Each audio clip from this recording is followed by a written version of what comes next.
दोस्तों, स्वागत है आपका हमारे यूट्यूब चैनल जीएस भाई मनीष उत्तम में। तो देखिए, आज 30/8/2024 को उत्तर प्रदेश पुलिस का जो फर्स्ट शिफ्ट का पेपर हुआ है, उसके हम जीएस के क्वेश्चन लेकर के आ रहे हैं। और इन क्वेश्चनों की शुरुआत हो रही है क्वेश्चन नंबर 113 से। तो जैसा पहला क्वेश्चन है 113 नंबर, कह रहा है ग्रीन फाइनेंस किस तरह से सतत विकास का समर्थन करता है।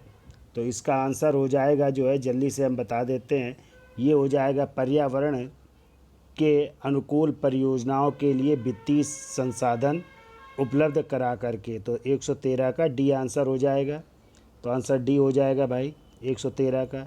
114 ये कह रहा है वाइट गुड्स पर लगाई जाने वाली उच्चतम जीएसटी दर क्या है। तो सबसे ज़्यादा उच्चतम जीएसटी दर हो जाती है 28%। तो आंसर हो जाएगा ए। जैसे सिगरेट वगैरह में जो है, या जो सौंदर्य उत्पादन होते हैं उनमें जो है, कॉस्मेटिक चीज़ों में जो है 28% जीएसटी लगती है। तो 114 का ए हो जाएगा आंसर। 115 नंबर कह रहा है भारत का सबसे बड़ा वन कौन सा है। तो भारत का सबसे बड़ा वन है सुंदर वन डेल्टा हो जाएगा, जो गंगा ब्रह्मपुत्र नदियों में है, पश्चिम बंगाल में है। तो सुंदर वन डेल्टा हो जाएगा।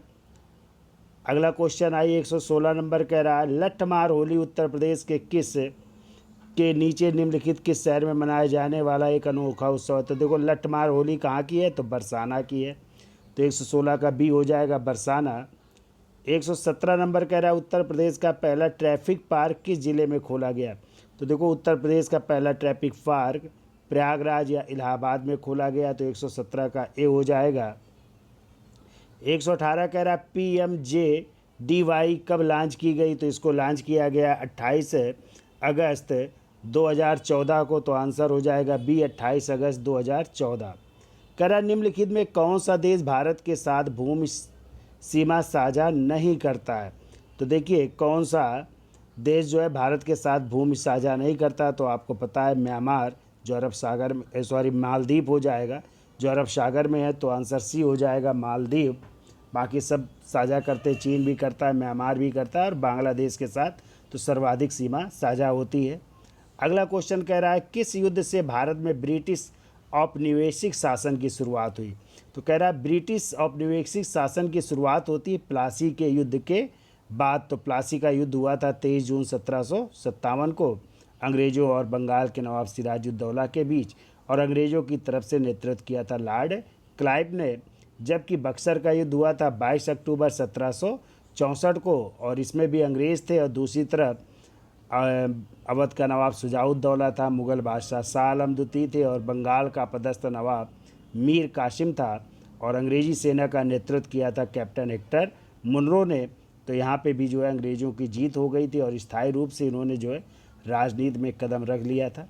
वांडीवास का युद्ध यदि आ जाए तो 1760 में हुआ था वांडीवास का युद्ध।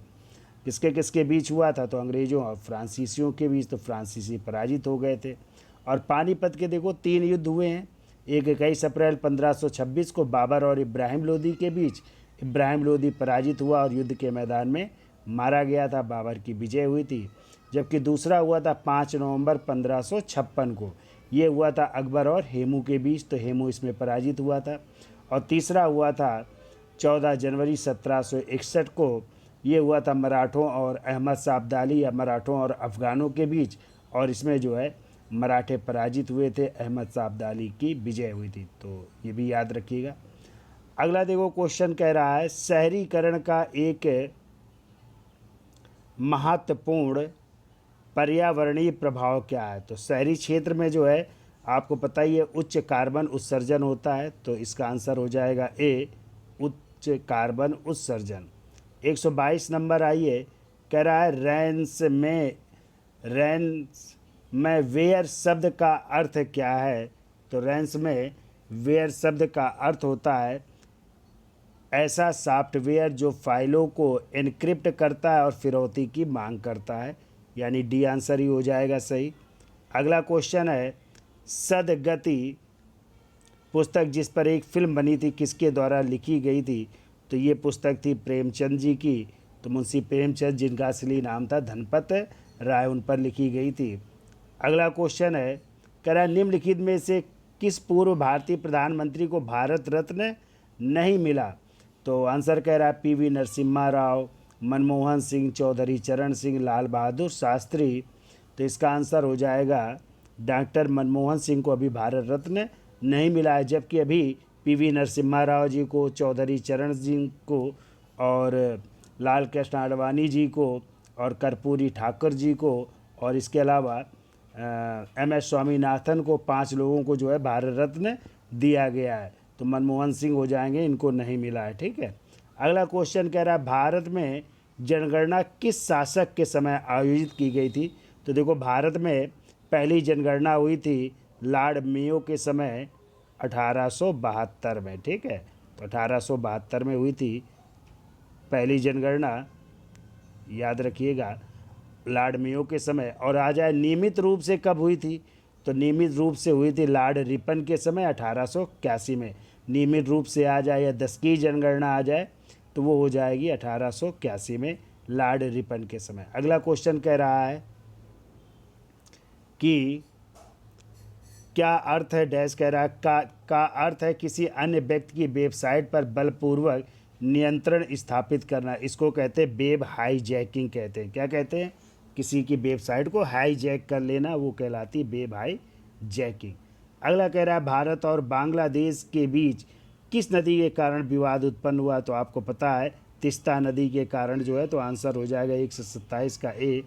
भारत और बांग्लादेश के बीच विवाद का कारण कौन सी नदी है? तिस्ता नदी हो जाएगी। ठीक है, कह रहा है प्रथम विश्व युद्ध कब शुरू हुआ था। देखो, प्रथम विश्व युद्ध 1914 से 18 के बीच हुआ था, तो इसका आंसर हो जाएगा 1914 हो जाएगा। तो डी आंसर हो जाएगा 1914 से 18। और द्वितीय विश्व युद्ध पूछा जाए तो उसका हो जाएगा 1939 से 45 में के बीच हुआ था, जब जर्मनी ने पोलैंड पर आक्रमण किया था 1 सितंबर 1939 को, और वो समाप्त हुआ था 15 अगस्त 1945 को, जब जापान ने जो है आत्मसमर्पण कर दिया था। ठीक है, अगला क्वेश्चन कह रहा है हड़प्पा सभ्यता को अन्य किस नाम से जाना जाता है। तो देखो, हड़प्पा सभ्यता को कई नामों से जानते हैं। इसे सिंधु घाटी सभ्यता भी कहते हैं, इसे ताम्रपाषाण युगीन सभ्यता भी कहते हैं, इसे कांस्य युगीन सभ्यता भी कहते हैं। तो इसका आंसर हो जाएगा सिंधु घाटी सभ्यता। ठीक है, अगला कह रहा है 130 नंबर, भारत में जीएसटी के जनक कौन कहलाते हैं। तो ऐसे जीएसटी की देन है, आपको पता है विजय केलकर समिति के द्वारा जो है इसका सुझाव दिया गया था, और उस समय सरकार थी अटल बिहारी वाजपेयी की। तो आंसर हो जाएगा ए, अटल बिहारी वाजपेयी हो जाएंगे। ठीक है, आगे आते हैं, कह रहा कि सोशल मीडिया प्लेटफार्म ने इंस्टाग्राम स्टोरीज और स्नैपचैट स्नैक्स के सामान फ्लीट्स की अवधारणा पेश की है। तो ये हो जाएगा ट्विटर, यानी एक्स ट्विटर हो जाएगा। अगला क्वेश्चन कह रहा है कौन सा शब्द विशिष्ट नियमों के अनुसार टिप्पणियों या अवलोकनों को संख्याएं निर्दिष्ट करने की प्रक्रिया का वर्णन करता है। तो कह रहा है परिकल्पना परीक्षण, विश्लेषण, प्रतिचयन या माप। तो देखिए, ये थोड़ा क्वेश्चन कठिन है, तो इसके बारे में ज़्यादा जानकारी तो नहीं है। तो हमारे हिसाब से तो होना चाहिए प्रतिचयन या नमूना लेना, तो सी आंसर होना चाहिए। लेकिन अब क्या आयोग सही करेगा उसके ऊपर डिपेंड करेगा। ठीक है, अगला देखिए क्वेश्चन है 133 नंबर, कह रहा है भारतीय संविधान का कौन सा अनुच्छेद वाक्य अभिव्यक्ति की स्वतंत्रता से संबंधित है। तो वाक्य एवं अभिव्यक्ति की स्वतंत्रता से संबंधित है अनुच्छेद 19, यानी 19(1) का नंबर, जिसमें वाक्य एवं अभिव्यक्ति की स्वतंत्रता की बात की गई है। ठीक है, तो इसमें जो है 5 प्रकार की स्वतंत्रताओं की बात की गई है। अनुच्छेद 19(1) का खा गा घा अंगा, चा नहीं है, और फिर है छाई जो है, यानी 6 प्रकार की स्वतंत्रताओं की बात की गई है। ठीक है, आगे आइए,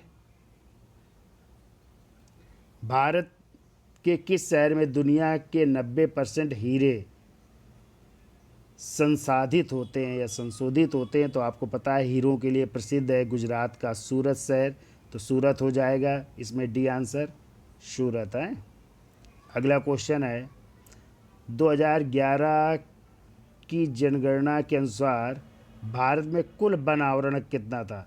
उसे वन का आवरण तो होना चाहिए 33%, और जबकि पर्वतीय जो इलाके वहाँ पे 66.5% होना चाहिए, लेकिन 2011 की जनगणना के अनुसार हो रहा है। तो या तो हमारी समझ से होना चाहिए 21.05।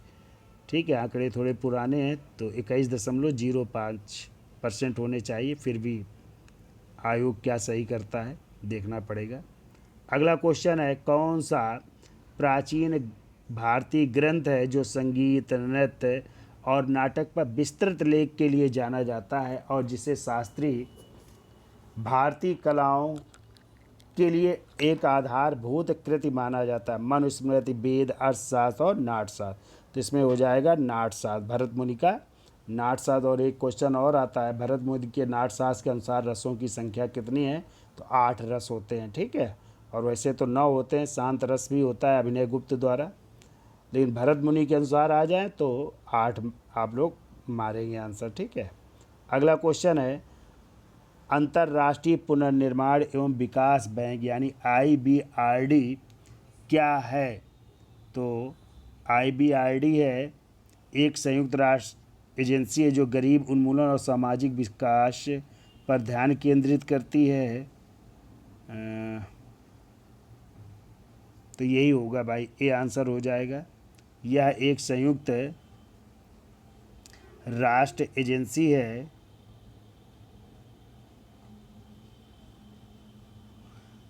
जो गरीबी उन्मूलन और सामाजिक विकास पर ध्यान केंद्रित करती है। IBRD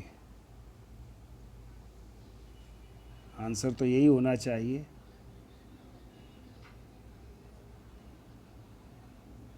चलिए आगे देखते हैं क्वेश्चन। तो इसका आंसर जो है ए हो जाएगा। ठीक है, अगला है, हरित क्रांति जिससे कई विकासशील देशों में कृषि उत्पादन में उल्लेखनीय ढंग में वृद्धि हुई में मुख्य रूप से शामिल थे। तो इसमें हो जाएगा आनुवंशिक रूप से रूपांतरित फसलें। ठीक है, चूँकि हरित क्रांति जो है 1966-67 में आई थी, और वैसे तो हरित क्रांति के जनक नॉर्मन बोरलॉग हैं, लेकिन भारतीय हरित क्रांति के जनक पूछे जाएं तो MS स्वामीनाथन है, और इसमें गेहूँ उत्पादन के लिए जो है, विकास के लिए जो है प्रयास किया गया था। आगे आइए, समस्या के बारे में निम्न अधिक से अधिक स्पष्ट विचार प्राप्त करने के लिए क्षेत्र अध्ययन के समय नियमों को लागू करने वाला अनुसंधान है। अनुसंधान से क्वेश्चन है, तो अब इसमें जो है क्लियर तो नहीं है, लेकिन आंसर इसका होना चाहिए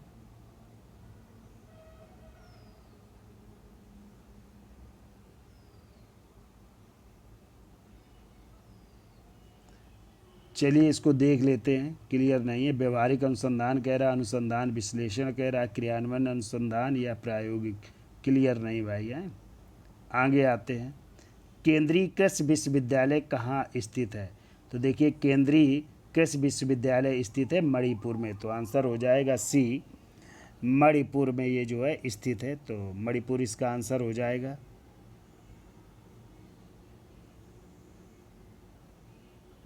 आगे आते हैं,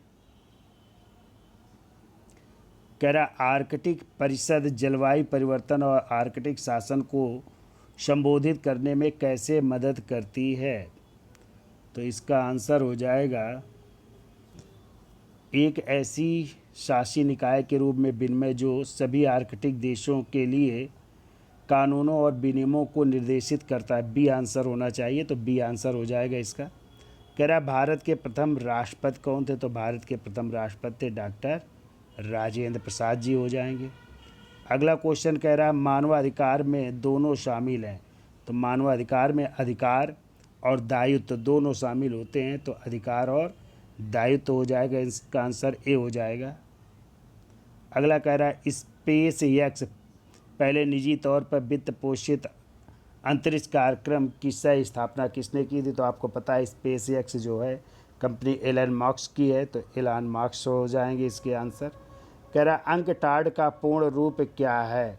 तो देखो, अंकटाड का पूर्ण रूप हो जाएगा United Nation conference trade and development, United Nation conference on United Nation conference on trade and development,